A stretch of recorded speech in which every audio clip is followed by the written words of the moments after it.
ሁላችንም ክርስቲያኖች ቅዱስ ቁርባንን መቀበል አለብን፣ ግዴታችን ነው። ያለ ቅዱስ ቁርባን የዘላለም ሕይወት ማግኘት አንችልም እና ሁላችንም በንስሐ እየታጠብን ወደ ቅዱስ ቁርባን እንቅረብ። ከእድሜ ጋር የሚያገናኘው ነገር የለም፣ ከሌሎች ነገሮች ጋር የሚያገናኙት ነገር የለም። ክርስቶስ ኢየሱስ ራሱ ባፈሰሰልን ደም እንታጠብና እሱ ራሱ ነገሮችን ያስተካክልልናል በደንብ። ስለዚህ ሁላችንም ወደ ቅዱስ ቁርባን እንቅረብ።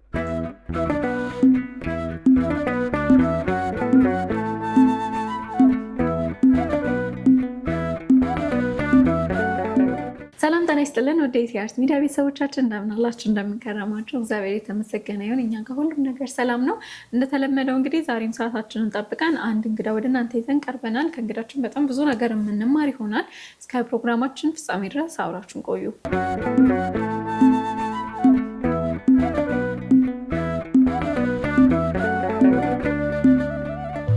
እየተመለከታችሁ ያላችሁት ኢቲአርት ሚዲያ ነው። ኢቲአርት ሚዲያ ላይ ደግሞ የወጣቶችን ሕይወት የሚዳስሰው ዝግጅታችን ነው እየተመለከታችሁ እያያችሁ ያላችሁት ማለት ነው። እስከ ዝግጅታችን ፍጻሜ ድረስ አብራችሁን ቆዩ። እንኳን ደህና መጣሽ። እንኳን ደህና ቆየሽ። እንዴት ነሽ? እግዚአብሔር ይመስገን። እንኳን አደረሰሽ። እንኳን አብሮ አደረሰ። እንግዲህ ጾም ውስጥ ነው የምንገኘው አይደለ? እንዴት ነሽ? እግዚአብሔር ይመስገን። በመጀመሪያ አመሰግናለሁ ጥሪዬን አክብረሽ እዚህ ድረስ ስለመጣሽ በጣም አመሰግናለሁ። ስለጠራሽኝ አመሰግናለሁ። እንታወቅሽ። እኔ እንኳን አቅሻለሁኝ፣ ግን ቤተልሔም ማናት? የተማረች አስተዳደጓ እንዴት ነበር የሚለው? እሺ፣ ስሜ ቤተልሔም ስዩም ይባላል።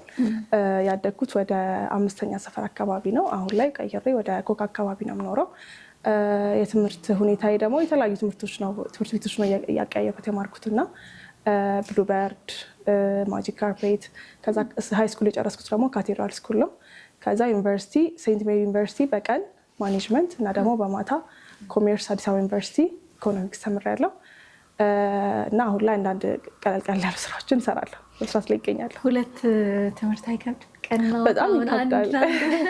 አንድ በከበደበት ሰዓት ሁለት ትምህርት መማር እንዴት ነው? በጣም ይከብድ ነበር። አንዳንዴ ፋይናል ሁላ ይገጣጠም ነበር፣ ጊዜያቸው እኩል ነበር የሚሆነው እና በጣም ስትራግል ያደርግ ነበረ። ግን ከእግዚአብሔር ጋር እንግዲህ እንደምንም ጨርሻለሁ። ጨርሰሻል? ተመረቀሽ? ሁለቱንም ጨርሻለሁ።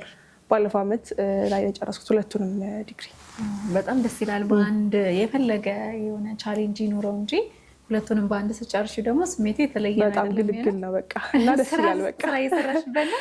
ስራ አልጀመርኩበትም። ያው አሁን ላይ ያለው የቁጥር ሁኔታ እንደምታውቂው ነውና እስኪስተካከል ድረስ ወይ አዲስ ነገሮች የሚመጡ ከሆነ እንዲህ ሁለት ትምህርት ተምረሽማ ስራ መስራትማ ግድ ነው። እስኪ እግዚአብሔር ያውቃል እንግዲህ ወደፊት።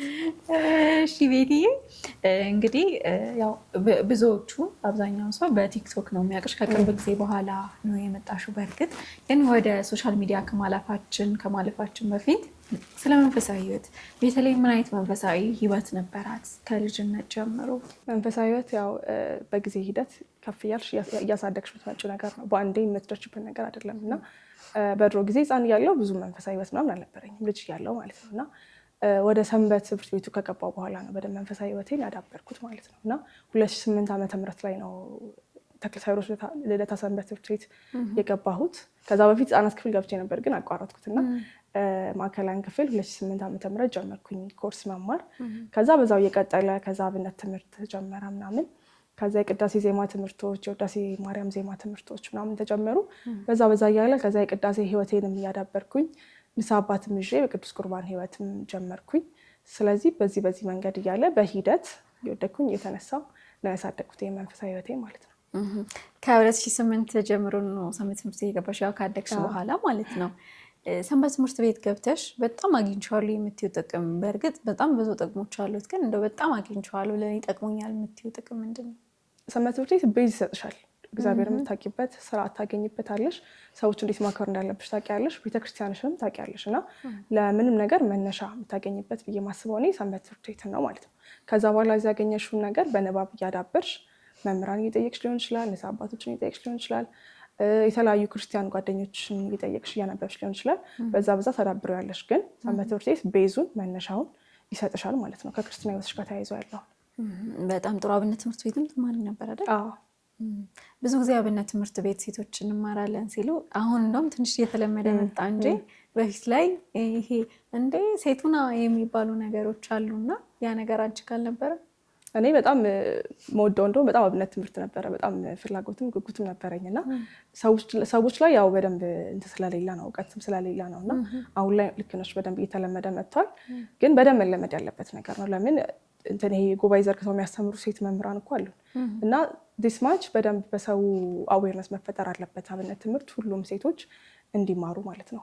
ቢያንስ ልጆቻችንን ወደፊት እናስተምራለን። ሌላው ቢቀር ማለት አሁን እየተሻሻለ ነው። ከበቃ ያለውም ነገር ቴክኖሎጂ ሙሉ ነገር እየተሻሻለ ሲመጣ ሰው የማሰብ ችሎታውም እያዳበረ መጥቷል። አሁን በፊት ላይ እንደ የሚባሉ ነገሮች አሁን ላይ ለምን በቃ ህይወት ጠያቂ ትውልድ ስለመጣ አሁን በብዛት እየተለመዱ ነው። ደስ የሚል ነገር ነው። ይበል የሚያሰኝ ነው።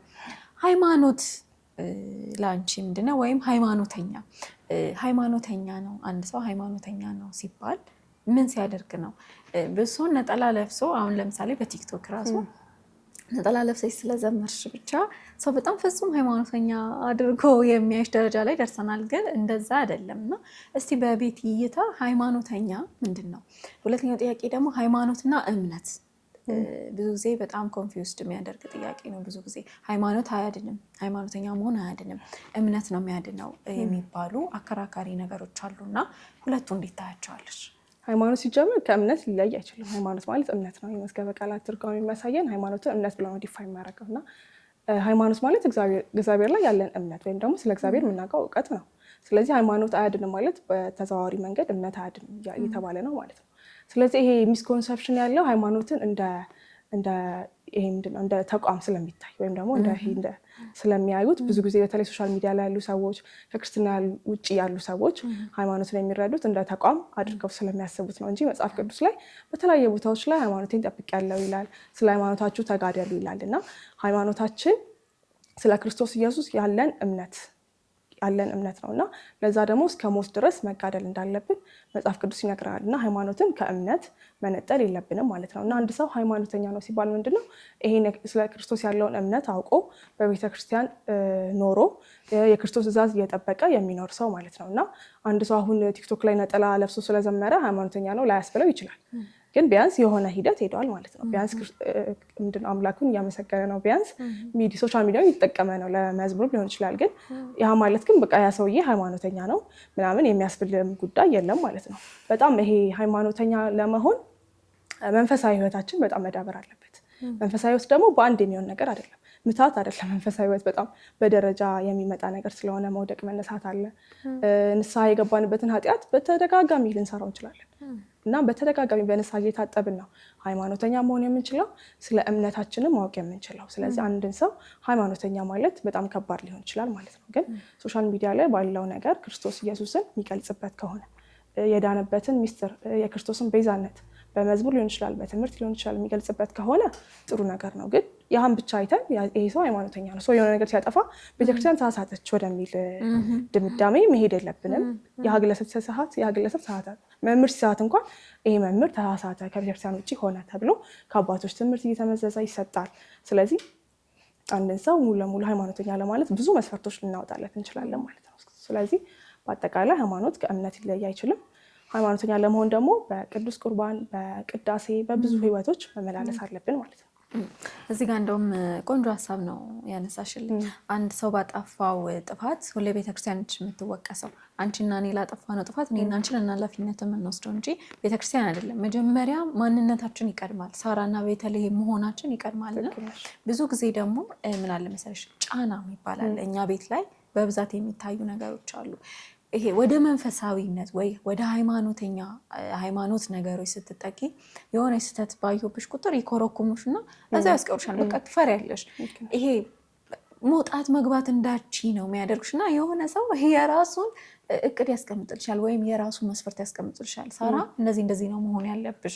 ከዛች ትንሽ ውልፍት ካልሽ በጣም ብዙ ተጽዕኖዎች ይደርሱብሻል እና እሱ ላይስ ምን ሀሳብ አለሽ? ወደ ቤተክርስቲያን የቀረበ ሰው ብዙ ፈተና ሊያጋጥመው ይችላል። ብዙ ነገር ሊል ይችላል። ብዙ ሊሳሳት ይችላል። ግልጽ እኮ ነው፣ ሰው አይደለም።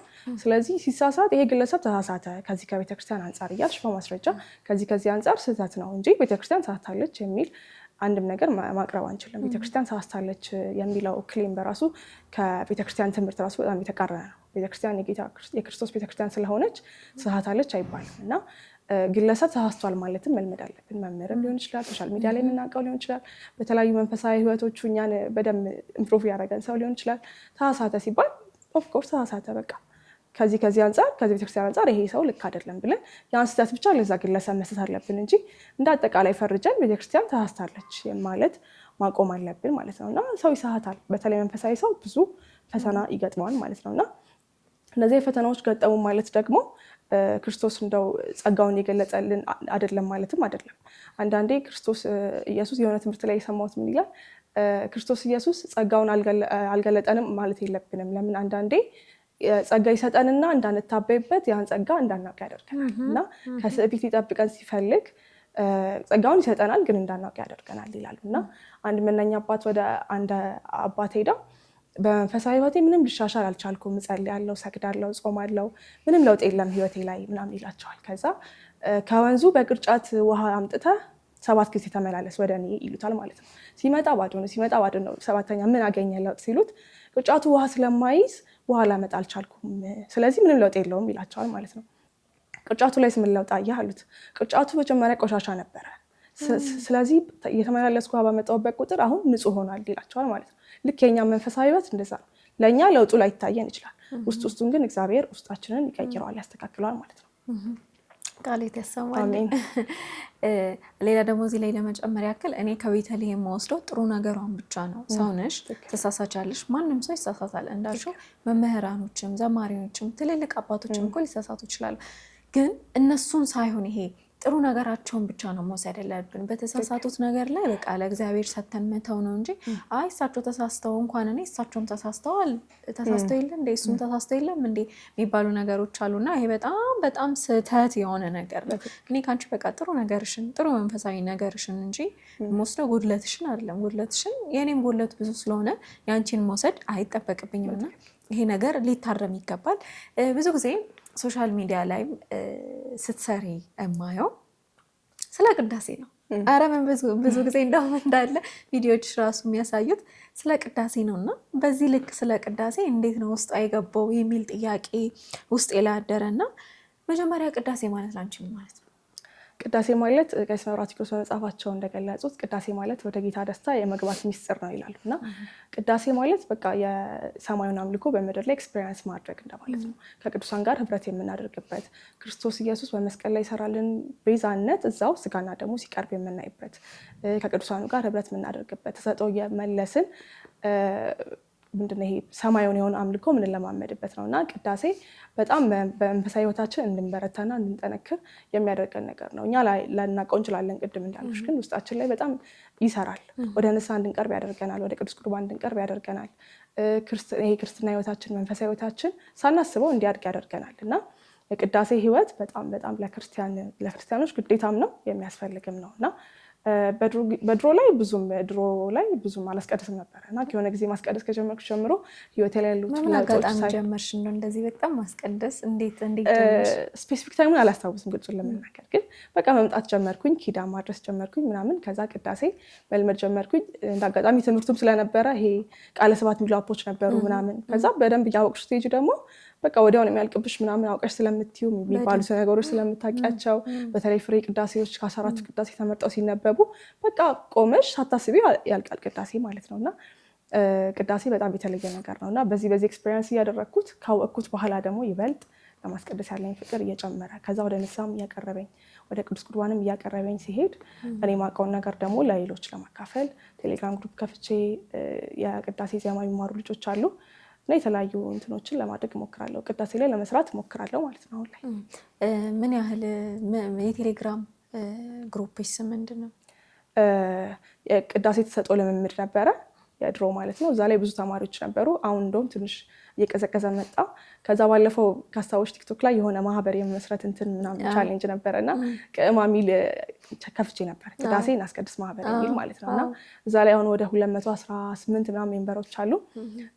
ከቅዳሴ ጋር የተያዙ ትምህርቶች ይለቀቁና እሱን እየሰማን ጥያቄና መልስ ምናምን እናደርጋለን። ከዛ በህብረት ወደ ማስቀደስ፣ ከዛ በህብረት ወደ መቁረብ ደግሞ ከፍ ይላል ብዬ አስባለሁ። ከእግዚአብሔር ጋር አይቀርም።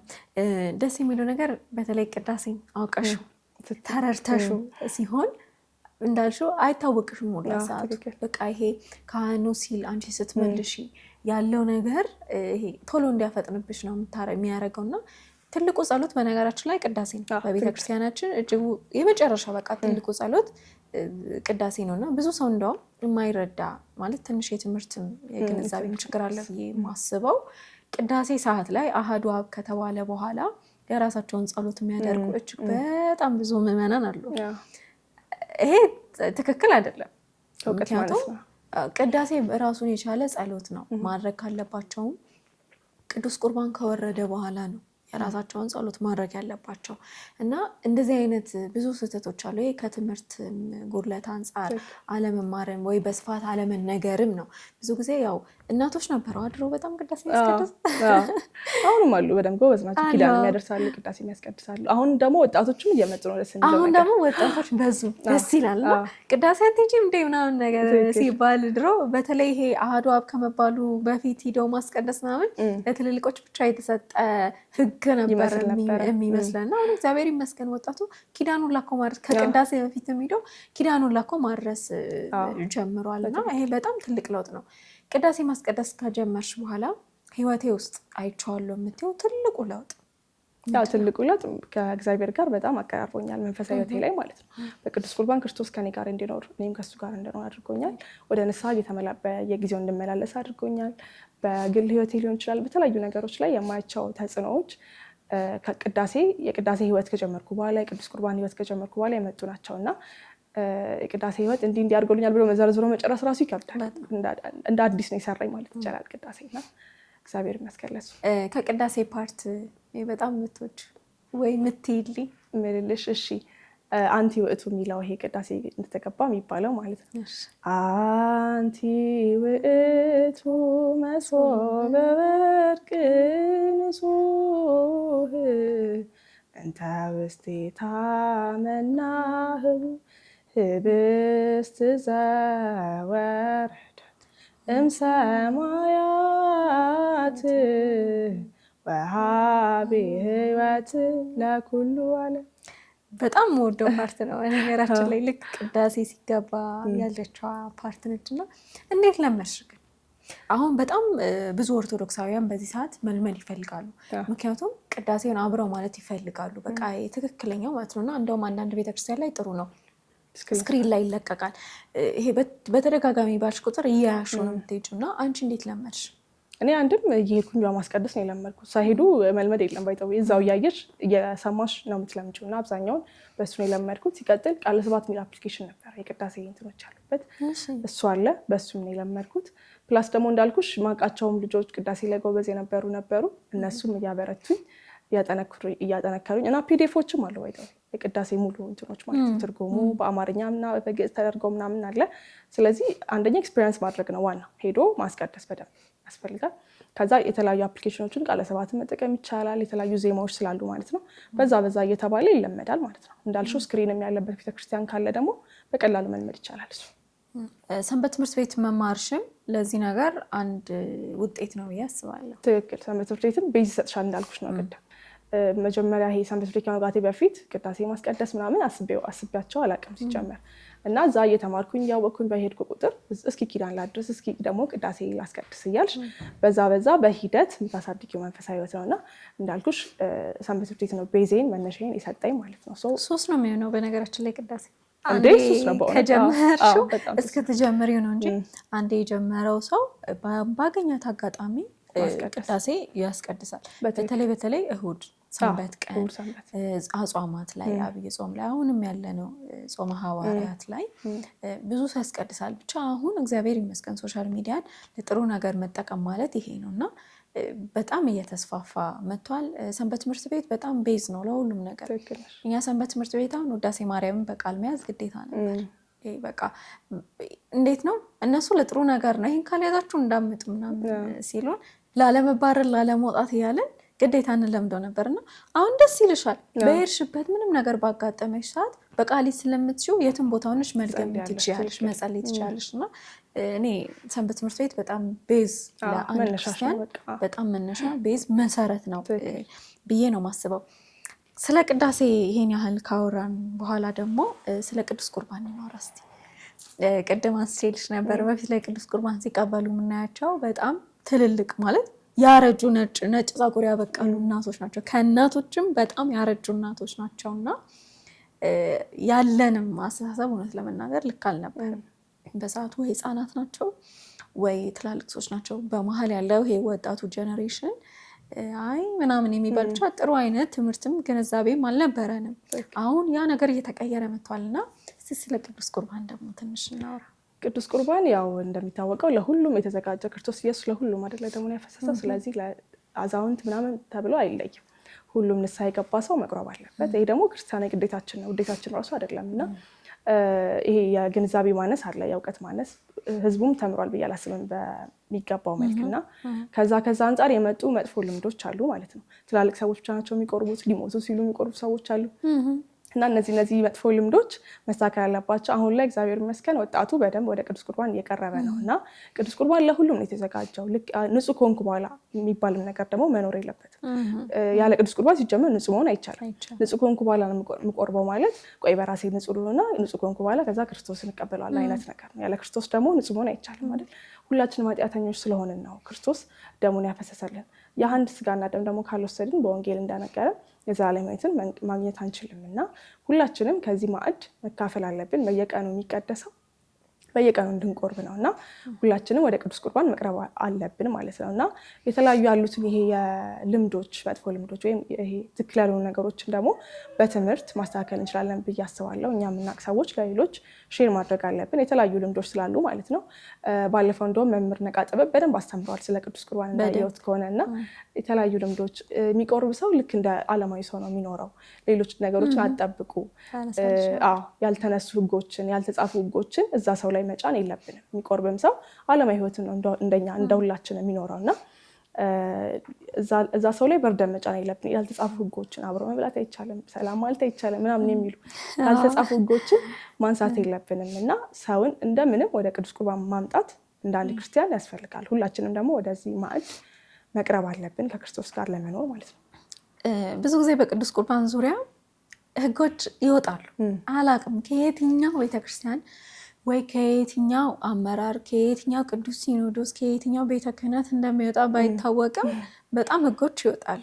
እንዳልሽው አብሮ መብላት አይቻልም፣ ይሄ አብረሽ መሄድ አትችይም፣ ብቻሽን መሆን አትችይም ምናምን እና አንድ መምህር ነው ባላስታውስም ቲክቶክ ላይ ተቆርጦልኝ ነበርና አብሮ ይሄ የቆረበ ሰው ብቻውን መሆን አይችልም ይባላል። ለምን ሲባል አይ ሰይጣን ሊፈታተነው ይችላል።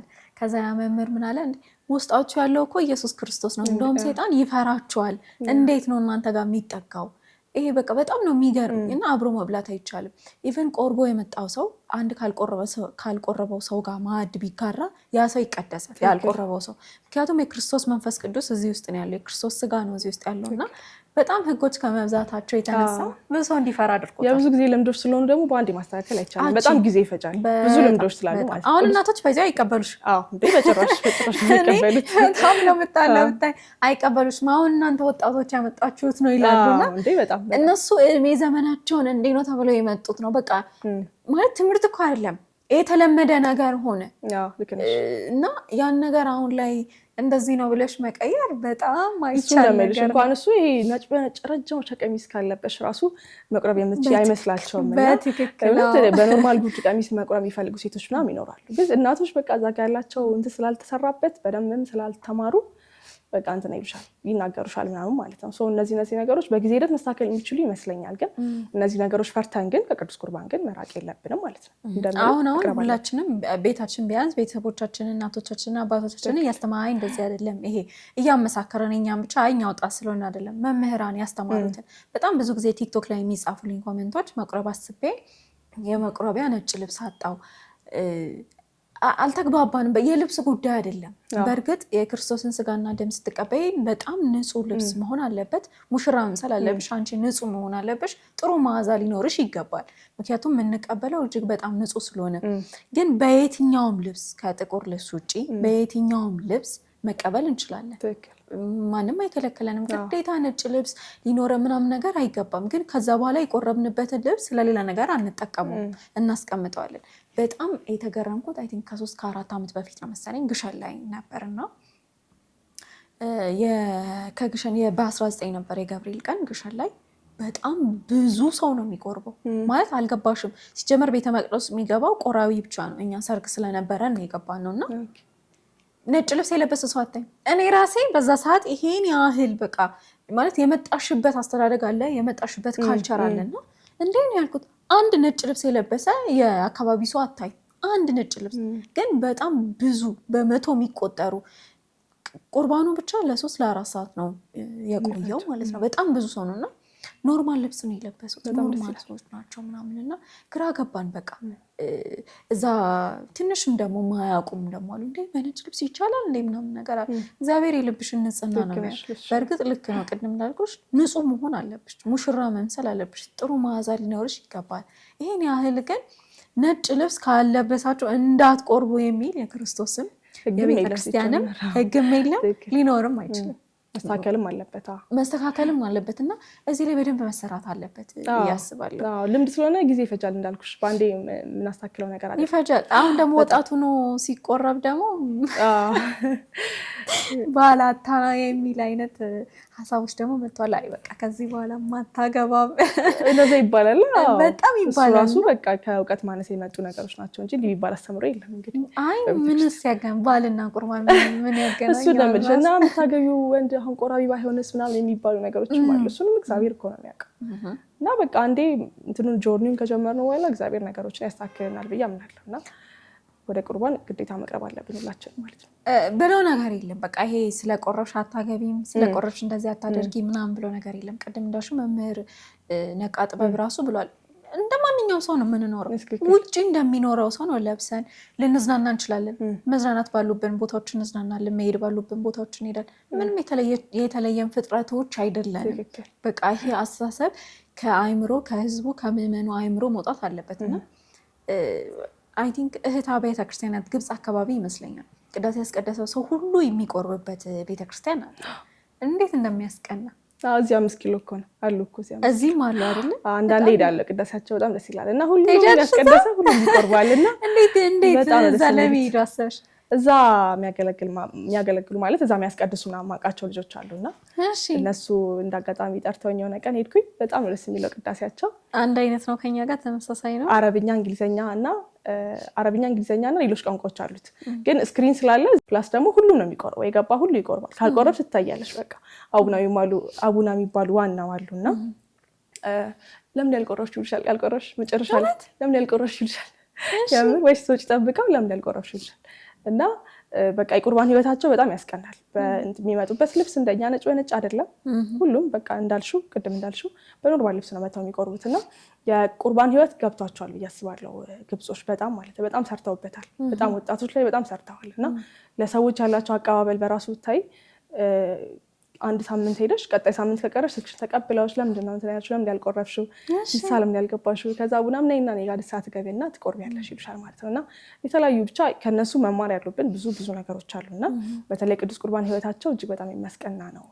እና አንዳንዴ እየመጣ አስቀድሳለሁ እዚህ 5 ኪሎ ያሉት ጋር። በጣም እድለኛ ነሽ ማለት 5 ኪሎ ጋር እንዳለ እኔም አውቃለሁ። ግን ብዙ የኛ ክርስቲያኖች ሂደው ያስቀድሳሉ የሚል ሀሳብ ግን አልነበረኝም። ጠባብ ናት መቅደሷ፣ ግን ሙሉ ነው የሚሆነው። ሁሌ ብዙ ሰዎች አሉ ማለት ነው። አሉ በደንብ ያስቀድሱ ሰዎች አሉ። በጣም ደስ ይላል። እኔ ያስቀኑኛል። ከዚህም ግብጽም እኮ ነው ራሳቸው ግብጽ ከተማ ላይ ራሱ ካይሽ በቪዲዮ ምናምን እዛ ደግሞ በጣም ብዙ ናቸውና ሁሉም ናቸው የሚቆርቡት እና በጣም ደስ ይላል። በመሰረቱ ባይዘው የቤተ መቅደስ የሚገባ ሰው ቆራቢ ሰው ብቻ ነው፣ ግዴታ ነው። ይሄ አሁን ላይ ይሄ በቃ ስርዓቱና ልማዱ አንድ ተዛብቶብን ነው እንጂ ቤተ መቅደስ የሚገባ ሰው የሚቆርብ ሰው ነው። አሁን ግሸን እንዳልኩሽ ግሸን ከፍቶ የሚያስቀድሰው የሚቆርብ ሰው ብቻ ነው። ውስጥ ላይ ማስቀደስ ትችያለሽ። ውስጥ ላይ ቤተ መቅደስ የምትገቢ የምትቆርቢ ከሆነ ብቻ ነው ቅድሚያ የሚሰጠው ለነሱ ነው። የቅዳሴ ጸበል የሚጠጣው ይሄ ብዙ ብቻ ቅዱስ ቁርባን ላይ መሰራት አለበት ብዬ ነው የማስበው። እና ሶስ ይሆናል በነገራችን ላይ ቅዱስ ቁርባን አንዴ ከገባሽበት በኋላ ይናፍቅሻል። ብዙ ፈተናዎችም አሉት በዛው ልክ። ግን ያው በየተመለሽ በንስሐ ቶሎ ራስሽን እያጠብሽ የምትቀርቢበት ነው። ህይወትሽን በጣም ነው የሚስተካከለው። ትክክል። በደንብ አይመስልም? ሰው ምን መሰልሽ አሁን ቅዱስ ቁርባን ከወሰድኩ በኋላ እንደዚህ ማድረግ አልችልም ከሚለው ቀጥሎ በጣም ብዙ ፈተናዎች ይበዙብኛል ነው። አንዳንዴ ይሄ ፈተናዎቹ ይመጣሉ፣ ግን እግዚአብሔር በምን አይነት መንገድ እንደሚመልስልሽ ሁሉ አታውቂም። በጣም ፈተና አለ። ጸጋውን በደንብ ይሰጥሻል፣ ጸጋውን ይሰጥሻል። ብዙ ፈተናዎች አሉ፣ ግን እንዴት አድርገሽ እንደምትመልሽ የሆነ ብርታት ነው የሚሆንሽ። በቃ እልውላ ይዘሻል፣ ከፈተናዎችሽ ጋር እልውላ ይዘሻል። እና አንዴ ከጀመርሽ የሆነ በቃ መቼ ነው ድጋሚ ማደርገው ሲያልሽ መቀበሉት ያለሽ። ልክ ድጋሚ ለመቀበል ስታስቢ ደግሞ እንደዚህ ኃጢአት ሰርቼ ከዛ ንስሐ መግባት አለብኝ። አይሽ የተያያዘ ነው። በቃ ንስሐም ወደ ንስሐም እንድንቀርብም በጣም ነው የሚያደርገን እና ጥሩ ነው። ወጣቶች በጣም እየተመለሱ ነው። እግዚአብሔር ይመስገን። ሁላችንም ፍጻሜያችንን ያሳምርልን እና ስለ ቅዱስ ቁርባን እንደዚህ ጋር ማለት ወደ ሌላው ጥያቄ ከማለፌ በፊት ማለት የምትፈልጊው ነገር ካለ ወይ ማስተላለፍ የምትፈልጊው ነገር? ሁላችንም ክርስቲያኖች ቅዱስ ቁርባንን መቀበል አለብን፣ ግዴታችን ነው። ያለ ቅዱስ ቁርባን የዘላለም ሕይወት ማግኘት አንችልም እና ሁላችንም በንስሐ እየታጠብን ወደ ቅዱስ ቁርባን እንቅረብ። ከእድሜ ጋር የሚያገናኘው ነገር የለም፣ ከሌሎች ነገሮች ጋር የሚያገናኙት ነገር የለም። ክርስቶስ ኢየሱስ ራሱ ፈሰሰልን ደም እንታጠብና እሱ ራሱ ነገሮችን ያስተካክልናል በደንብ። ስለዚህ ሁላችንም ወደ ቅዱስ ቁርባን እንቅረብ ነው። የዛሬ ቆንጆ መልእክታችን ይሄ ነው። አሁንም ቆይታችን አላለቀም። ከፍታ ደቂቃ በኋላ ስንመለስ ወደ ሌሎች ርዕሰ ጉዳዮች እንገባለን። እስከ ፕሮግራማችን ፍጻሜ ድረስ አብራችሁ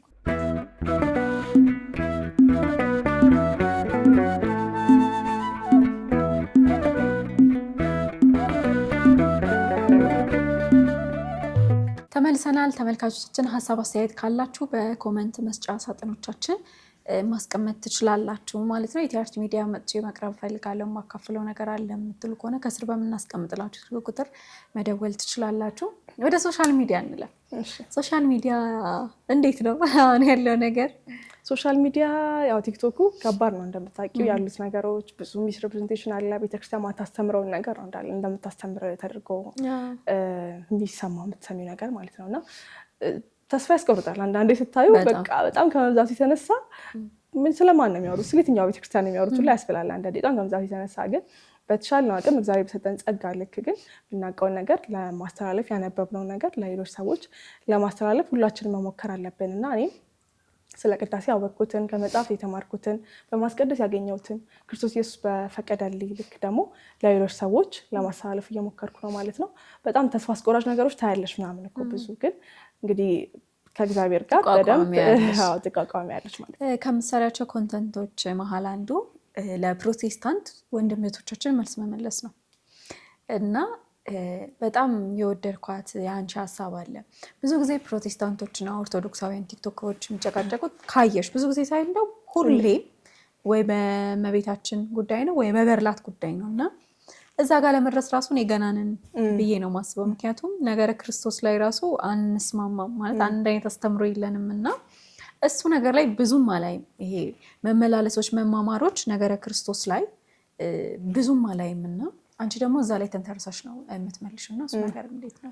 መጀመሪያ መስማማት ባለብን ነገር እንስማማ ለማለት ነው። መጀመሪያ ክርስቶስ ነገር ላይ የክርስቶስ የማዳን ስራ ላይ ራሱ ግን አልተግባባንም። ስጋና ደሙን የዘላለም ሕይወት አይሰጥም የሚሉ ሰው እንትኖች አሉ እስካሁን ድረስ ማለት ነው። እንዲሁ ለመታሰቢያ እናደርገዋለን እንጂ ልክ እንደኛ ለዘላለም ሕይወት አይሰጥም የሚሉ ሰዎች አሉ ከኛ በተቃራኒ ማለት ነው። እነዚህ ነገሮች ላይ ሳንግባባ ወደ እመቤታችን ምልጃ ወደ ገድላት ታምራት መሄድ በጣም ይሄ አነሰሰሪ ነገር ነው ብዬ ነው የማስበው። ስለዚህ መጀመሪያ ክርስቶስ እንዴት ነው ያዳነን፣ የነገረ ድነት ትምህርት እንዴት ነው የቤተክርስቲያን እና እናንተ እንዴት ነው፣ ከዛ የዘላለም ሕይወት ለማግኘት አንድ ሰው ምንድነው ማድረግ ያለበት፣ ጥምቀት ያድናል ወይስ አያድንም፣ ስጋና ደም የዘላለም ይሰጣል ወይስ አይሰጥም የሚሉ መሰረታዊ ነገሮችን ሳናጠራ ወደ ሌሎች ወደ ምልጃ ጉዳዮች ወደ ገድላትና ታምራት ወደ ቀኖናዊ ነገሮች መሄድ የለብንም። መጀመሪያ ዶግማቲክ የሆኑ ነገሮችን አጥርተን ነው መሄድ አለብን ብዬ አስባለሁ እና ሁሌ ከዛ ቤት የሚነሳው ነገር ከክርስቲያን ውጭ ካሉ ሰዎች ጋር የሚነሳው ነገር ይሄን ነገር ይተውትና ገሸሽ አድርገው ሌሎች ነገሮች ላይ ገድላት ላይ የተጻፉ ነገሮች ይችላል የተለያዩ ቀኖናዊ ነገሮች ማለት ነው ዶግማቲክ ነገሮችን ወደ ጎን ያደርጉታል። ለምን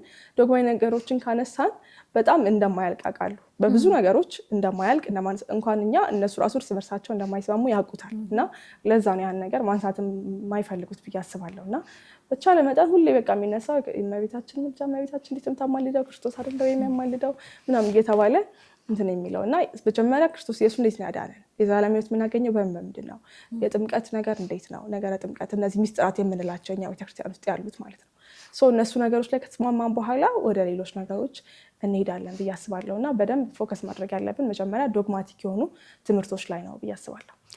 ኢየሱስ ክርስቶስን አማላጅ ነው የሚሉት እነሱ አይደል? ለእኛ ፈራጅ ነው። ይሄ ብቻ በጣም ትልቅ ክፍተት አለው። እመቤታችን ገድላት ምናምን ይቅር እንተው እናስቀምጠውና ይሄ ብቻ በመሀላችን በጣም ትልቅ ማለት አይገናኝም ሁላ በቃ እኛ የምናመልከው እግዚአብሔርና እነሱ የሚያመልኩት እግዚአብሔር አንድ አይደለም ብለን እስክናስብ ድረስ ነው። ክርስቶስ ላይ ነገረ ክርስቶስ ላይ ክርስቶስ ትምህርት ላይ በጣም ነው ልዩነት ያለን። እንደውም ያመሳሰለን ነገር የለም ማለት ይሻላል። እና ብዙ ጊዜ እንዲሁ ቪዲዮ የእነሱም ሲለቀቁ ምናምን ቲክቶክ ላይ ምናምን ሲመጡ ሳይ ብዙ ጊዜ የሚያስተምሩት ስለ አማላጁ ኢየሱስ እነሱ እንደሚሉት ማለት ነው። እና ስለ ፈራጁ ታዲያ አማላጁ ሁሌ ስለ አማላጁ ኢየሱስ የሚያስተምሩ ከሆነ ስለ ፈራጁ አምላክ ስለሆነው እግዚአብሔር መቼ ነው የሚያስተምሩት እላለሁ። ጥያቄ ምንብኛል። በቃ ቪዲዮዎቹ ላይ በመጣ አማላጃችን ኢየሱስ እንዲያርጉ አማላጃችን ኢየሱስ እንዲያደርገው ነው የሚሉት። እና ኦኬ በቃ አንድ አይነት አምላክ አይደለም የምናመልከው፣ በቃ የተለየ አምላክ ነው የምናመልከው ብዬ ነው እኔ ራሴ ፐርሰናሊ ማስበው ማለት ነው። እና የሚቀድመው እሱ ላይ ይመስለኛል። መጀመሪያ መተማመን አለብን፣ በክርስቶስ ዙሪያ ራሱ መተማመን አለብን ብዬ ነው ማስበው። ቶሎ ይዘሉና የሆነ በቃ ደካማ ጎናቸው ነው ብለው ስለሚያስቡ ነው መሰለኝ ወይ እመቤታችን ላይ ነው ወይ በጣም በቃ የሚያሰለች ክርክር ገድላት ላይ ያለ ክርክር ማለት ነው። አውቆ የተኛን ሰው ባይዘይ ብትቀሰቅሸው አይነቅም። አንዳንዴ በጣም የሚያሳዝኑኝ የኛ ልጆች የሆነ ቢገባቸውም ገባን ወይ ልክ ናቸው ብለው ሊተው ይችላሉ። እሱማ አይተውትም እኮ ኦብቪየስሊ። ግን የቻልሽውን ያህል ለማስረዳት መሞከር አለብሽ። ግን እንዳልሽው መጀመሪያ የሚቀድመው ማስቀደም አለብን። መግባባት ባለብን ነገር መግባባት አለብን እንዳልሽው። ከዛ እነዛ ነገሮች እኮ ክርስቲያን ኮች በኋላ የሚመጡ ነገሮች ናቸው። ገድላት ተአምራት እኮ በደንብ የክርስቶስ ስራ ሲገባሽ የምትቀበያቸው ነገሮች ናቸው። ፕላስ ደግሞ ቀኖናዊ ነገሮች ናቸው። በቤተክርስቲያን በየጊዜው ልታሻሽላቸው የምትችላቸው ነገሮች ናቸው። ስለዚህ በእነዚህ አይነት ነገሮች ላይ አሁን ላይ መወያየት አለብን። ዶግማቲክ ነገር ይቀድማል። ዶግማቲክ ነገር መቅደም አለበት ብዬ ነው የማስበው። እኛም እኮ በቤተክርስቲያናችን በጣም መጀመሪያ የምናስቀድመው እኛ ክርስቲያኖች ራሱ ዶግማ ነገሮችን ላይ ነው፣ ህግ ላይ። ምክንያቱም ቀኖና ሲሆን እንዳልሽው ይቀያየራል፣ ህግ ይወጣል፣ ህግ ይሻራል፣ ይቀያየራል። እንደየሁኔታው እንደየጊዜው እንደየቦታው የሚቀየሩ ነገሮች ናቸው። እና እኛም በዶግማ ጉዳይ እንደራደርም። እነሱ ሲጀመር ዶግማና ቀኖና ብዙ የሚረዱትም አይመስለኝም። እሱ ነው ችግሩ። አንድም እሱ ነው ችግሩ። በደንብ ልዩነት ያለውም አይመስላቸውም መሰለኝ። አንዳንዴ አይመስላቸውም፣ ፍቺው ራሱ የሚያውቁት አይመስለኝም። በቃና ዝም ብሎ አንዳንድ ያለ የመከራከር አባዜ ሱስ ሲኖርብሽ የምትከራከሪው ነገር ግን በዛ መሀል በጣም ብዙ ልጆች ይማራሉ ከስር። እሱ ጥሩ ነገር ነው። ቢያንስ እሱ ጥሩ ነገር ነው። እሱኛው አንድ ነገር ነው። እና እስቲ እንግዲህ እግዚአብሔር ደግሞ የተሻለውን ነገር አምጥተው ወደኛ ይመልሳቸው። ሌላ ምንም ልንል አንችልም። ከዛ ከሶሻል ሚዲያ ሳንወጣ አንድ ቪዲዮ አይቼ ነበር። አስቆኛልም አስገርሞኛልም። አይ ቲንክ ጆርዲ መሰለችኝ ፌሚኒስት ላይ የምትሰራ አንድ እህታችን አለች እና ስለ ክርስቶስ ወይም ስለ ፈጣሪ ለማወቅ ወንድ አያስፈልግሽም የሚል ቪዲዮ ሰርታ ነበር። አንቺ እሱ ላይ ቆንጆ ምላሽ ሰጥተሽ ነበርና እስቲ ስለሱ ጊዜ ሀሳቡን የተወቂያለች ወደ ሌሎች ነገሮች ስለሚወስድ ነው የተናገረችው ነገር። ዞሮ ይመጣና ወደ ሚስጥራትን ከማን እንቀበላለን? ከዛ ወደ ቤተክርስቲያን ማን ያገለግላታል? ካህናት ከሌሉ፣ ካህናት እንግዲህ ወንዶች አይደሉ? ካህናት ከሌሉ፣ ሚስጥራት ከሌሉ ደግሞ የክርስቶስ የቤዛነት ትርጉም ራሱ ምንድን ነው? ስጋና ደሙ ማፍሰስ አይደለም? ያን ስጋና ደም ማንቀበል የዘላለም ሕይወት ማናገኝበት ከሆነ ክርስትናችን ራሱ ጥያቄ ላይ ይወድቃል። እና እንደዚህ እንደ ቀልድ የምናገራቸው ነገሮች ስር ሰደው ወዴት እንደሚወስዱን አናውቅም። እና ወንድ አያስፈልግሽም እንትንሽን ለማወቅ ምናምን የሚሉ ንስሐ አባት ያስፈልገኛል፣ ንስሐ ለመግባት ለመቁረብ ስጋና ደግሞ የሚያቀብለኝ ካህን ነው። ስለዚህ የተለያዩ ክርስቲያን ወንድሞችም ያስፈልጉኛል። እና ቤተክርስቲያን ራሱ እኮ ሴቶች ብቻ አይደለችም እንደምታውቂው። እና ሴትም ወንድም ሁሉም ያለበት እና ደግሞ ሁላችንም ብልቶች ነን ይላል ቤተክርስቲያን የክርስቶስ አካል ናት። እዛ አካል ውስጥ ደግሞ ሁላችንም ብልቶች ነን፣ አንዳችን ለአንዳችን እየተጋገዝን የምንኖር ሰዎች ነን። እና ሃይማኖትሽን ለማወቅ ወይም እምነትሽን ለማወቅ ወንድ አያስፈልግሽም የሚለው ስር ሲሰድ በደንብ ስትረጁ ወደ ሌሎች ነገሮች ወደ ሚስጥራት ስለሚሄድ ከክርስትና አንጻር በጣም ይሄ ልክ ያልሆነ ትምህርት ነው ብዬ ነበር እንደዛ ምላሽ የሰጧት ማለት ነው። ሃይማኖታችንን ወይም ፈጣሪ ለማወቅ ወንድ ያስፈልገናል። ለምንድን ነው? በእኛ እምነት ሴት ልጅ ወጥታ መድረክ ላይ አታስተምርም ወይ አትሰብክም። ካልተማርን ወይ ስብከትን ካላዳመጥን ደግሞ ክርስቶስን ልናውቀው አንችልም። አንዳንዴ እኮ በነገራችን ላይ መጽሐፍ ቅዱስ ሚስጥር ነው በራሱ። አንዳንዴ ግራ የሚገባሽ የመጽሐፍ ቅዱስ ቃሎች በቃ ክርስቶስ በምሳሌ የሚነግራቸው ግን እኛ ያልተረዳናቸው ቃሎች አሉ። ለምሳሌ እኮ ስለ ቃና ዘገሊላው ማንሳት እንችላለን። እመቤታችንን አንቺ ሴት ከኔ ምንድን ነው የምትፈልጊው ያላትን ማለት ነው። እሱን ነገር ለማስረዳት መምህር ያስፈልገናል፣ የሆነ አንድ አካል ያስፈልገናል። እና እሱን ነገር ሊያስረዳን የሚችለው ደግሞ ወንዶች ናቸው። መምህራኖች ሊሆኑ የሚችሉት እነሱ ናቸው። ቤተክርስቲያን በነገራችን ላይ ወንድ ሴት ብላ አታበላልጥ። ቅድም እንዳልሽ እኩል ነን፣ እኩል የክርስቶስ ልጆች ነን እኛ። ወንድም ከሴት አይበልጥም፣ ሴትም ከወንድ አይበልጥም። ግን ደግሞ የቤተክርስቲያናችን አለ ቅድም ዶግማቲክ ነገሮች አሉ። ሴት ልጅ ገብታ ቅዳሴ ልትቀድስ አትችልም፣ ስጋና ደግሞ ልታቀብለን አትችልም፣ ንስሐ አባት ልትሆነን አትችልም ከምንም በላይ እና አንዳንድ ነገሮች አንዳንድ ነገርን አብዝተን ስንጠላው ወይ አብዝተን ስንቃወሙ እዚህ ጋር የሚያመጣብን ተጽዕኖ አለ እና ከስር የሚመጡ ደግሞ ትንንሽ ልጆች አሉ። ገና ስለ ሃይማኖታቸው እያወቁ የሚመጡ ልጆች አሉ። በህይወት ለመኖር በነገራችን ላይ ንስሐ አባት ለኛ በጣም ግዴታችን ነው። ማለት እንደ ግዴታችን ነው። በቃ ምንም የሚቀያየር የሚሻር ምናምን ነገር አይደለም። በቃ ግዴታችን ነው። ግዴታ ደግሞ ንስሐ አባት ሊሆን የሚችለው ወንድ ነው፣ ካህን ነው፣ አባት ነው እና አንዳንድ ነገሮችን የሌላ ነገሮችን ሀሳብ ብዙ ነገሮችን ሊቀይር ብዙ ትውልድ ሊያጠፋ ይችላልና ቆም ብለን ማሰብ ያለብን ይመስለኛል። የእሷንም ሀሳብ ያው በሌላ በብዙ ሀሳቦች እንደግፋታለን። ምንደግፋቸው ሌሎች እህቶች አሉ። ለምሳሌ በሴቶች ጥቃት ቤተክርስቲያን የሴቶችን ጥቃት አታበረታታም፣ ትቃወማለች፣ ታወግዛለች። እኔና አንቺም እናወግዛለን ሴቶችም ስለሆነን ማለት ነው። እና አንዳንዴ ሶሻል ሚዲያ እሳት ነው ማለት ሊያጠፋሽ ይችላል። በቃ ዛሬ በተናገርሻት ነገር እድሜ ልክሽን ልጠፊ ትችያለሽ እና የሚጠፋ ነገር አይደለም። አንቺ የሰራሻት ቪዲዮ መቼውንም አጠፋም። ኢቨን አንቺ ከራስሽ ላይ ብታጠፊ እንኳን ወይ የሆነ ሰው ዳውንሎድ አድርጎታል ወይ ሼር አድርጎታል ምናምን ነገር ነው። ሌሎች ሰዎች ተዛምቷል። ስለዚህ ተዛምቷል። ለዛ ይሄ መጠንቀቅ ነው ያለብን ትውልዱን ከመግደላችን በፊት እና እንደውም እዚህ ጋር አያይዘን ስለ ሴትነት እናንሳ።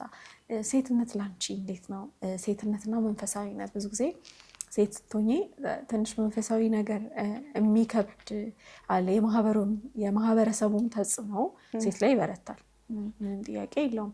መንፈሳዊ ነሽ፣ ሴቱ ነሽ፣ የማህበረሰቡ ተጽዕኖ በርትቶብሽ ነገሮችን መውጣት የሚከብድባቸው ጊዜያቶች አሉና ሴትነትና መንፈሳዊነት እንዴት ነው አንድ ላይ ማስኬድ የምንችለው? ሴትነትና መንፈሳዊነት እንዳልሽው ብዙ ፈተና ሊኖርበት ይችላል። ከእውቀት ማነስም ማህበረሰቡ ላይ ብዙ እንትኖች ላይኖር ይችላሉ።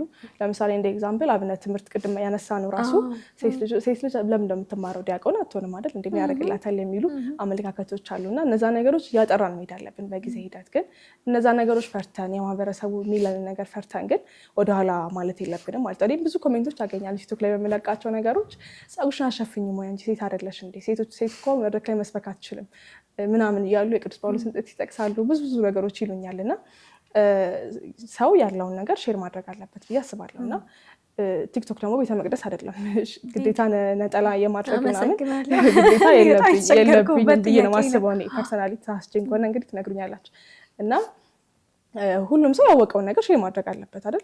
ስለዚህ በክርስትናችን ላይ ያነበብነው መጽሐፍ ሊሆን ይችላል፣ የተማርነው ትምህርት ሊሆን ይችላል፣ በመንፈሳዊ ሕይወት ኤክስፔሪንስ ያደረግነው ነገር ለሌሎች ክርስቲያኖች ሼር ማድረግ አለብን፣ የምናውቀውን ነገር ማለት ነው። እና እንዳልኩሽ ቲክቶክ ላይ ብዙ ሚስሪፕሬዘንቴሽኖች ስላሉ እነዛን ለማጥራት ሁላችንም በአቅማችን መሞከር አለብን፣ የምናውቀውን ነገር ማለት ነው። ከአቅማችን በላይ የሆኑ ነገሮችን ወደ ቤተክርስቲያን መውሰድ ወደሚያውቁ መምህራን መውሰድ አለብን። ግን አሁን ሴት ስለሆንሽ ለምንድን ነው ቲክቶክ ላይ የምትወጪው? ለምንድን ነው ዝም ብለሽ አርፈሽ ከመምህራን እግር ማትማሪ? ከዛ የሚጠቅሷት ሁሌ ታስቀኝ ነገር አለች። ሐዋርያት እንኳን ከጌታ ስር 3 ዓመትና ምናምን ተምረው ነው እንጂ ዝም ብለው ሊያስተምሩ አልወጡ ምናምን ይላሉ። አይኖ እሱንማ መጽሐፍ ቅዱስ ላይም ተጽፎልናል እኮ። ግን እኔም ከሐዋርያት ጋር ራሴን ላነጻጸር አልችልም በተአምር። ጀስት በቃ የማውቀው ነገር ባለው ሶሻል ሚዲያ። አሁን ደግሞ የሶሻል ሚዲያ ዘመን ምንፍቅናዎችም ያሉት እዛ ላይ ነው፣ ትክክለኛ ትምህርቶችም ያሉት እዛ ላይ ነው። ስለዚህ ጊዜውን መዋጀት የሚባል ነገር አለ። ጊዜውን መዋጀት አለብን ሁላችንም ማለት ነው። ስለዚህ የምናውቀውን እውቀት በሶሻል ሚዲያ ሼር ማድረግ ችግር የለውም። ከጾታ ጋር የሚያገናኘው ነገርም የለም።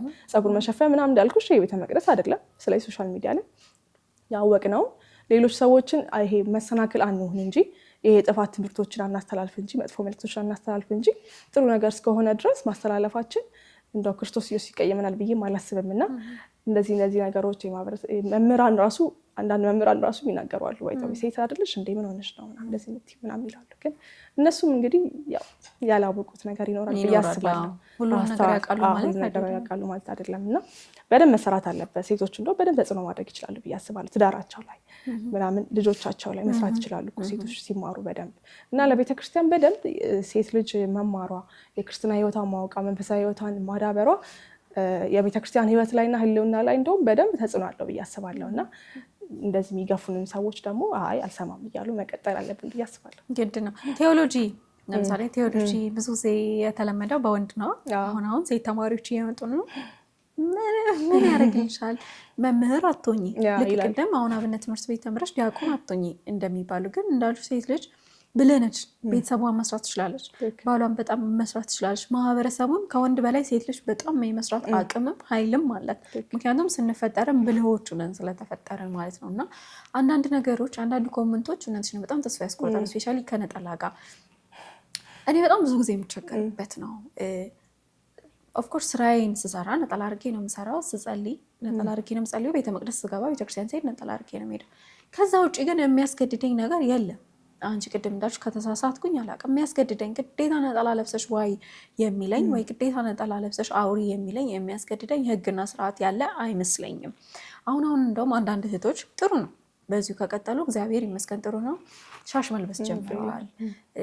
ይሄ በቃ ለምሳሌ የሚያደርጉት እመቤታችንን ሰማዕታትን እነ ቅድስት አርሴማን ጥሩ ነው ይበል የሚያሰኝ ነው። ያው ተጽዕኖ ተፈጥሮብሽ ሳይሆን አንዳንድ ሰው የሆነ ሰው ስላረገ ብቻ የሚያደርጉ ሰዎች አሉ። እንደዛ ሳይሆን እውነት ገብቷቸው አውቃቸው እስከ መጨረሻው ድረስ ከዚህ ዓለም እስኪለዩ ድረስ የሚያደርጉ ከሆነ ጥሩ ነው፣ ችግር የለውም። ግን እነሱ አደረጉ ማለት እኔና አንቺ ማድረግ ግዴታችን ነው ማለት ደግሞ አይደለም። እና ኢቭን አንዳንዴ ላይቭ ላይ ምናምን ነገር አልፎ አልፎ ስገባ ራሱ ነጠላሽስ የሚለኝ በጣም ነው የሚያናድደኝ። በቃ እውነት ይሰማኛል አንዴ። ከዛ ምን ያደርግ ትመጫለሽ? በቃ አይ ይሄ ሰው ሁሌ በነጠላ ነው አይ ለመደ ያለ ነጠላ ደግሞ ይልመደኝ ብለሽ ሌሎች ነገሮች ወደ ማድረጉላ ይገፋፉሻል ማለት ነው። እና ግዴታ አይደለም ቤተክርስቲያን ከመሄድ ጸሎት ከማድረግ ውጪ ወይ ሃይማኖታዊ ቦታዎች ከመሄድ ውጪ ቲክቶክ ላይም ሆነ ሌላ ቦታም ግዴታ ነጠላ አድርገሽ መሄድ ግዴታ አይደለም። ሻይ ቡና ልንል እንችላለን፣ መዝናኛ ቦታዎች እኮ ልንሄድ እንችላለን። እና ይሄ በጣም በጣም መቀየር መቀነስ ያለበት ነው። ሰውን በጣም ይሄ እንዴት ነው ድቅቅ የሚያደርግ ነገር ነው። በተለይ ትንሽ የመንፈሳዊ እውቀቱ ወይም ትንሽ የተማርሹ ነገር ከሌለ በስተቀር የሰው ምላስ በጣም ከባድ። ትክክል ነሽ፣ በጣም ይፈትንሻል። ግን ያው እንደምን መቋቋም አለብን ብዬ አስባለሁ። አለብሽ እንጂ ከባድ ነው። ስለዚህ እነዚህ ነገሮች መስተካከል አለባቸው ብዬ አስባለሁ። በተፈጥሮም ሴት ልጅ መከራ ይበዛባታል። ተፈጥሯችን ራሱ በጣም ብዙ ፈተናዎች ይበዙብናል። በቃ ስንፈጠርም ይበዙብናል፣ ምንም ጥያቄ የለውም። ከመውለድ አንጻር እንኳን ስታዩ ያሉ ይሄ እለት ተዕለት በምናደርጋቸው የህይወት ልምዶች ራሱ ከወንድ ይልቅ እኛ ላይ በጣም ብዙ ነገሮች ይበረታል፣ ማህበረሰቡ ይበረታል፣ ህይወት ራሱ እኛ ላይ ትበረታብናለች። ጭራሽ መንፈሳዊ ነገር ሲጨመርብን ደግሞ አስብ በጣም ከባድ ነው የሚሆነው። እና ሰይጣን እንኳን እኮ አዳምን ከማሳት ይልቅ ወደ ሔዋን ነው የሄደው። ሁሉም ነገር እኛ ላይ ይበረታል፣ ግን እግዚአብሔር ደግሞ አለ እያጠነከረንም ነው የምንሄደው። እንደው ወደ መጨረሻው ጥያቄዎች ልምጣና ወጣት ብዙ ደስታ የራቀ ወጣት ነው። በጣም ብዙ በጭንቀት ውስጥ ያለው ነው። ብዙ ነገር ያስጨንቀናል። በእርግጥ የህይወት አቅጣጫችን ያስጨንቀናል፣ ፐርሰናል ላይፋችን ያስጨንቀናል፣ የኑሮ ውድነት ያስጨንቀናል፣ የሀገራችን ሁኔታ ያስጨንቀናል፣ የቤተክርስቲያናችን ሁኔታ ያስጨንቀናል ማለት ነው። እና ደስታ በጣም እየራቀን መጥቷል። ሁላችንም ሁሉንም ሰው ብትጠይቂ በቃ መኖር ስላለብኝ ነው የምኖረው የሚል ሰው ነው የሚበዛው። እና ደስታን እንዴት ነው በዚህ ሁሉ በተጨናነቀ ሰዓት ወይ በዚህ ሁሉ ጭንቀት ውስጥ በዚህ ሁሉ ይሄ ሁሉ ጭንቀት ባለበት ሰዓት ደስታን እንዴት ነው ማግኘት የምንችለው? ደስታን ወደ ክርስቶስ በመቅረብ ብቻ ነው ደስታ ማግኘት የሚቻለው እዚህ ዓለም ላይ። እና ይህ ዓለም ለክርስቶስም አልሆነም አይደል? ስለዚህ ዓለም ነው ይጠላኛል እናንተንም ያሰቃያችኋል ብሏል ክርስቶስ ኢየሱስ። ስለዚህ በዚህ ዓለም ለመደሰት ማሰብ በራሱ ልክ አይደለም። በደንብ እንደምንፈተን ክርስቲያን እንደመሆናችን በደንብ ብዙ መከራዎች እንደሚደርስብን ክርስቶስ ኢየሱስን በወንጌሉ ስለነገረን በነዛ መከራዎች መጽናት ክርስቶስ ኢየሱስን ጸጋው እንዲያበዛልን ደግሞ መጠየቅ አለብን። ያለ ክርስቶስ ኢየሱስ ምንም አይነት ብርታትም ምንም አይነት ህይወትም አይኖረንም እና ከክርስቶስ ኢየሱስ ርቀን ደግሞ ምንም አይነት ደስታ ልናገኝ አንችልም እንደምታውቂው። እና እኔም ሁሌም የምመክረው ነገር ምንድነው ወደ ቅዳሴ መቅረብ፣ ወደ ቅዱስ ቁርባን መቅረብ ደስተኛ ለመሆን ማለት ነው። እና እነዚህ ነገሮች በደንብ ጥንካሬ ይሰጡናል ማለት ነው። ይሄ በጣም ደስተኛ እንድንሆን ያደርጉናል ማለት ብቻ አይደለም። ብዙ ፈተናዎች እኮ ይኖራሉ፣ ግን ቢያንስ ክርስቶስ ኢየሱስ በዛ ውስጥ ጸጋውን ይሰጠናል። ከኛ ጋር ይኖራል እንዳለው በወንጌሉም እንደነገረን ማለት ነው። ስጋዬን የበላ እኔም በእርሱ እኖራለሁ እሱም በእኔ ይኖራል እንዳለን በክርስቶስ ስጋና ደም እየበላን እየተቀበልን እነዚህን ዓለም ላይ ያሉትን ፈተናዎች ከክርስትና ውጭ ካሉ ሰዎች የሚወጡብን ነገሮች፣ መከራዎች፣ መንገላታቶች፣ የተለያዩ ውጣ ውረዶችን ከክርስቶስ ኢየሱስ ጋር በክርስቶስ ኢየሱስ ጸጋ በቅዱሳን ምልጃ እነዚሁ ነገሮችን ሁሉ ማለፍ እንችላለን ብዬ አስባለሁ እና በተቻለ መጠን ወደ ቅዳሴ መቅረብ፣ ወደ ቅዱስ ቁርባን መቅረብ፣ በንስሐ ሕይወት መመላለስ አለብን። ስራችን ላይ አሁን መንፈሳዊ ሰው ሲባል ውጭ ሌላ ቤተክርስቲያን ሌላ አይደለም መሆን ያለበት። በቃ መንፈሳዊ ሰው ነው። ስለዚህ በሚያደርገው ነገር የክርስቶስ ኢየሱስ ፍቅር መግለጽ አለበት። ከክርስቶስ ኢየሱስ ትእዛዝ መውጣት የለበትም እና ስራውም ላይ ሊሆን ይችላል፣ ትምህርቱም ላይ ሊሆን ይችላል። ምንድነው ክርስቶስ ኢየሱስ የማይወደውን ነገር ላለማድረግ መቆጠብ አለብን። ካደረግንም ወዲያው ንስሐ መግባት ከዛ ቅዱስ ከሆነ ደግሞ መቀበል ማለት ነው። እንደዚህ እያለን መንፈሳዊ ህይወታችን ማሻሻል አለብን እና ተስፋ መቁረጥ ራሱ እንዴት እንችላለን? ክርስቶስ ኢየሱስ እያለልን እንዴት ተስፋ እንቆርጣለን? ቀራኔው ማሰብ እኮ በቂ ነው፣ ተስፋ ላለመቁረጥ ማለት ነው። ክርስቶስ ኢየሱስ ስጋና ደሙ ለእኔ ብሎ አፍስሶልኛል። እንደዛ ተሰቃይቷል፣ እንደዛ መከራይቷል፣ እንደዛ ተገርፏል ለእኔ መኖር ማለት ነው እና እነዚህ የአርቡን ቀን ብቻ እያሰብን ቀራኔውን ብቻ እያሰብን ቀራኔው ማለት አሁን ላይ ቤተክርስቲያን ነው አይደል? ቤተክርስቲያን እያየን ተስፋ ማድረግ እንችላለን ማለት ነው እና ተስፋ መቁረጥ አይቻልም። ክርስቶስ ኢየሱስን ይዞ ተስፋ መቁረጥ አይቻልም እና ብዙ ተስፋ አስቆራጭ ነገሮች ሊኖሩ ይችላሉ። አሁን ላይ የምንሰማቸው ነገሮች በራሱ እግዚአብሔር ምን ነው ዝም ማለት ምናምን እንላለን። ግን ዞር ብለን ደግሞ ወደ ኃጢአታችን መመልከት ክርስቶስ ኢየሱስ ላይ እንዴት እንደተዘባበትን፣ እንዴት ትእዛዙን እንዳልሰማን፣ እንዴት ከቅዳሴ ህይወት እንደራቅን፣ ከቅዱስ ቁርባን ህይወት እንደራቅን እነዚህ ነገሮች ሁሉ ለማስተካከል ሞክረን ክርስቶስ ኢየሱስ ደግሞ ጸጋውን ያበዛልናል፣ ይታረቀናል እና ይደርስልናል ብዬ አስባለሁ እና ተስፋ መቁረጥ ክርስቶስ ኢየሱስን ይዞ ክርስቲያን ሆኖ ተስፋ መቁረጥ አይቻልም። ክርስቲያን ተስፋ መቁረጥ የለበትም እና የፈለገ ነገር ቢታገለን በቃ ዲያብሎስ የፈለገ ነገር እያመጣ ጭንቅላታችን ውስጥ ዓለም ላይ ያሉ ነገሮችን እያሳየን ተስፋ ሊያስቆርጠን ቢሞክር እንኳን ሁሌ ማሰብ ያለብን ቀራንዮ ነው። የተከፈለን ዋጋ አለ። ተስፋ እንድንቆርጥ አይደለም ክርስቶስ ኢየሱስ የሞተልንና የከፈለን ዋጋ እያሰብን ከዛ ደግሞ የፈሰሰውን ደም ደግሞ እናገኛለን ቤተክርስቲያን ስንሄድ አይደል? ስለዚህ በእነዚህ ጸጋዎች እየተመላለስን በንስሐ በቅዱስ ቁርባን በቅዳሴ ህይወት እየተመላለስን ተስፋ ለመቁረጥ ይቻላል።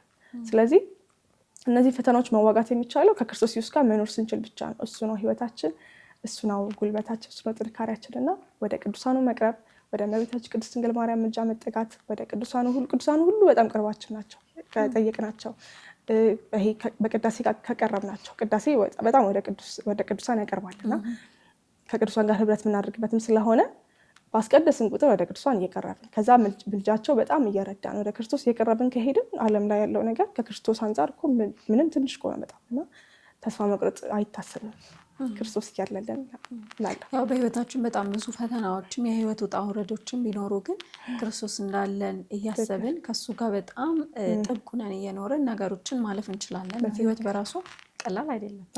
ቀላልም ይሆንላችኋልም አልተባለም። በመሰረቱ እኮ ከባድ ይሆናል ነው የተባልነው አይደለ? ዝም ብሎ አልጋ ባልጋ መኖር የለም። ሰርተሽ ጥረሽ የምትበይው በህይወትሽ ውስጥ በጣም ብዙ ፈተናዎች አሉ። እነሱን ሁሉ ታልፊያለሽ። ማንም ሰው ይብዛ የሚነስም ሁሉም ሰው የየራሱ ችግር አለበት። ሁሉም ሰው የየራሱ ፈተና አለበት። በሰዓት ምንም ፈተና ሳይኖርበት ዝም ብሎ የሚኖር ሰው አለ ብዬ አላስብም። ሊኖርም አይችልም ሰው እስከሆነ ድረስ። ግን እነዚህን ሁሉ ስቃዮች፣ እነዚህን ሁሉ መከራዎች በክርስቶስ ነው ማለፍ የምንችለው። ይበልጥ ወደሱ በተጠጋን ቁጥር ነገሮች እንዴት ማለፍ እንዳለብን እንማራለን፣ እንቆብዛለን እና ሁላችንም በዚህ ሰዓት በተለይ አሁን ባለው አስፈሪ ሰዓት ነው። በቃ አሁን ይሄ በጣም አስፈሪ ሰዓት ነው። ከዚህ በላይ ደውል ያለ አይመስለኝም ወደ ክርስቶስ ለመቅረብ፣ ወደ ቅዱስ ስጋውና ወደ ክቡር ደሙ ለመቅረብ ከዚህ በላይ አስፈሪ ሰዓትና ደውል የሚደወልበት ሰዓት አለ ብዬ አላስብም። ይሄን ደውል ተጠቅመን እንግዲህ ሁላችንም ወደ ክርስቶስ እንቅረብ ለማለት እንወዳለን። እንደው በመጨረሻ ቀረ የምትይው ነገር ካለ? ያው ሁሉም ነገር ሳልፍ ያለው ብዬ አስባለሁ። እንዳልኩት ወደ ቅዱስ ቁርባን እንቅረብ፣ ወደ ንስሐ እንቅረብ። በጣም ደግሞ የቅዳሴ ህይወት ይኑረን። ቅዳሴን እናጥና፣ እናንብብ፣ እናስቀድስ። ሌሊት የተነሳን እንሂድ። ሰዓቱ ላይ መችላል ግን እንደምንም እንግዲህ ቶሎ ተመልሰን እረፍት ማድረግ እንችላለን እና የቅዳሴ ህይወታችን ላይ በጣም መጠንከር አለብን። የንስሐ ህይወታችን ላይ በጣም መጠንከር አለብን። ወጣት ሆኖ ንስሐ አባት የሌለው ሰው መኖር የለበትም። ሁሉም ሰው ንስሐ አባት መያዝ አለበት።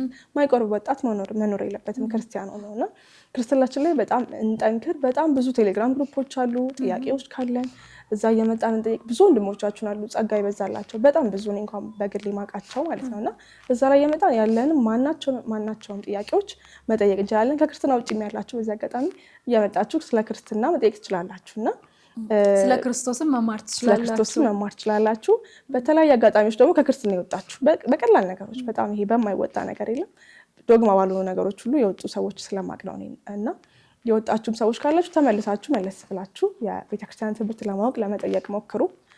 ማታውቁት ጥያቄ ሲኖር መውጣት አይደለም መፍትሄው፣ መጠየቅና አባቶችን መጠየቅ ሊሆን ይችላል፣ መማር ሊሆን ይችላል እና ወደ ቅዱስ ቤተክርስቲያን ወደ አንዲቷ የጌታ ቤተክርስቲያን ሁላችንም መቅረብ አለብን ብዬ አስባለሁ። አመሰግናለሁ። አሁን ጊዜውም የተመቻቸ ነው ለጥያቄ ማለት እዛ ቁጭ ብለሽ ስልክሽ ላይ መጠየቅ የምትችይው ነገር ነው ያለውና ማስተዋል ብቻ ነው የሚቀረን።